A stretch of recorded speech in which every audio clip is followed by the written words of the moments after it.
Hey folks, once again, Hylord Tamberlane bringing you another Obscurity in Miniature. Today I finally got my hands on some of the new Fallout Wasteland Warfare figures. Obviously, these are Brotherhood of Steel, not of the, but these are the Frontline Knights.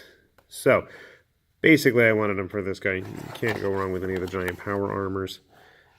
I have not had a chance to play the actual game yet, but if you've noticed or followed any of the stuff that I've been posting, I seem to be acquiring a lot of post-apocalyptic figures, and obviously with Wasteland and Fallout being the big names in that regard, well, I think we're going to be in good hands. I really wanted to try the game out. I've got the rules, and it just was absolutely overwhelming, and I have not touched it yet. But I do love the fact that it offers up a lot of different modes to play. You've got the AI cards in there as well as the unit cards for if you're going to play in a basic skirmish game. So the AI is actually if you're going to play against the game itself, and basically these become opponents based on whatever faction you want to be. I believe there's the Brotherhood, the Super Mutants, the Survivors or whatever they're called, and eventually there's going to be other junk, but Vault Dwellers, I guess. So we've got a pile of cards. Very nice. We'll actually let other people look at those. I know I got kind of overwhelmed with all the icons on everything. Bring me the figures, though. Come on. Come on, Modidius. Oh, right. So, is there anything else in there? Before I dig into the figures. A scenario. That's kind of cool. I should probably hold on to that, shouldn't I?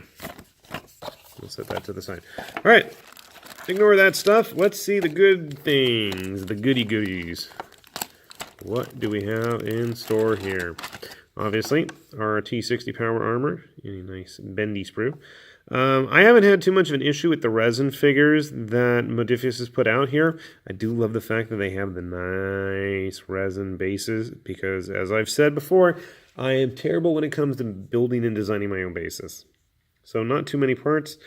We simply need to plug in an arm, plug in the hands and the head, and we are good to go. I like having plugs and easy guideposts. After looking at messing with some of my Eden figures the other day, and having to figure out where I'm going to drill holes and everything, I'm ready for a nice, simple build here.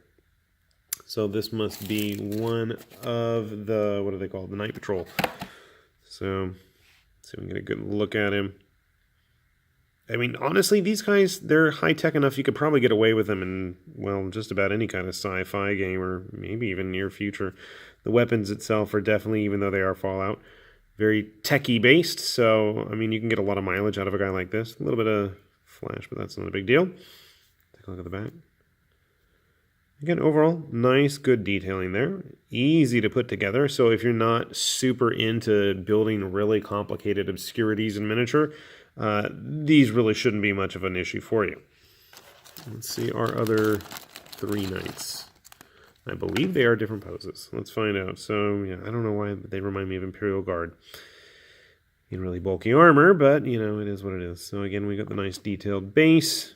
Nice, easy, simple to build. Take a look at the back. Looks like the hand plugs into the arm there.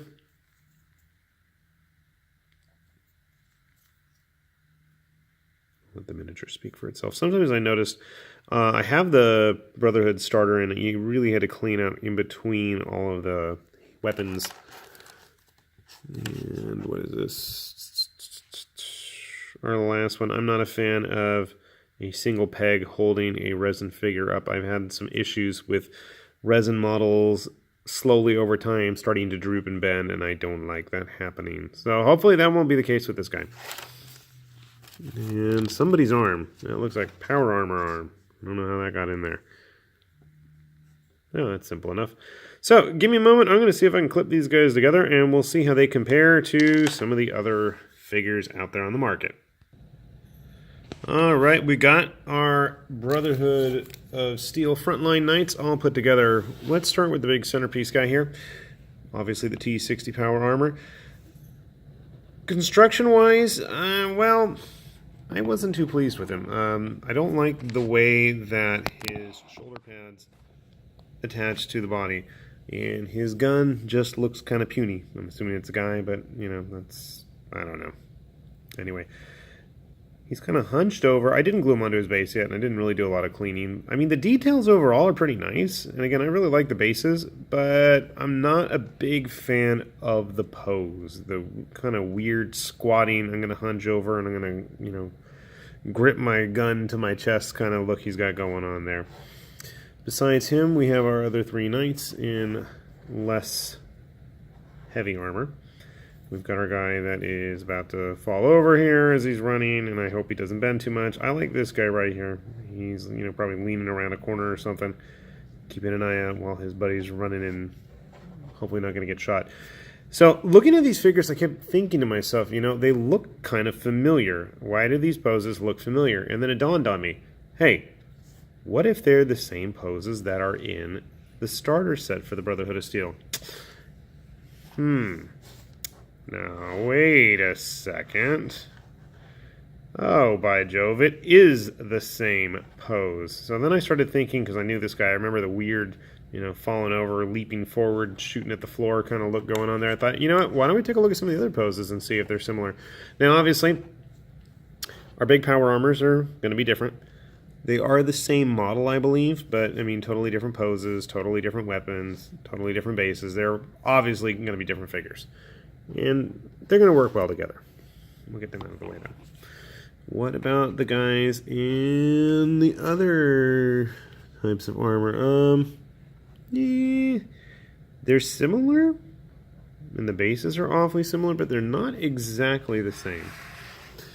Surprisingly, our friend right here, he does not have a corresponding buddy in the starter set. You know what? Yeah, they are the same. I'm looking at, they have that weird L shape. I just put them on the bases different. I guess I can always paint them different. Setting those aside, so this guy right here definitely is a new pose. Our power armor is a new pose, the new weapon, I'm assuming. And if you are interested in the starter, you do have the 2 female knights, as well as the recruit type guys here. I want to say they're from the Frontline, or not, the Brotherhood of Steel. Regardless, I haven't had a chance to go through the cards yet. We'll see how they compare to the stuff in the base game, or in the Brotherhood starter, or in the supplemental co-op decks that they've released. But, you know, it never hurts to have too many guys. And, you know, if you've been playing war games for a while, I'm sure you have a couple of figures in multiple figures in the same pose. So it's not that big a deal. But with this box, I mean, I've got a nice little selection of pretty heavily armed and armored human resistance type fighters for whatever game we end up playing, be it Scrappers, or This Is Not a Test, or Eden, or Fallout, or Mutants and Ray Guns, or if you have any other recommendations, Scrappers, you know, any other post-apocalyptic games, please, by all means, let me know, because, well, all these post-apocalyptic guys keep piling up, and we better be doing something with them soon.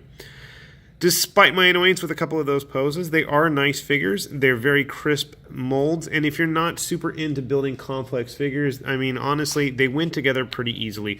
Other than the weird issue with his shoulder pad on the T60 kind of laying flat on the body, everybody else just plugged in right away. I didn't even glue any of these guys to their bases yet. They just plug right in.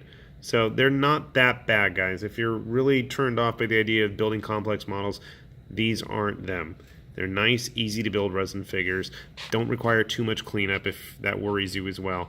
So overall, they're a pretty decent value. I'm assuming even more so with the scenario that they came with and the big pile of cards.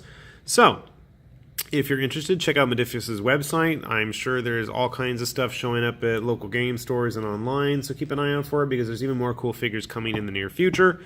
And with that, this has been High Lord Tamberlane with Obscurities and Miniatures saying see you later. Bye-bye.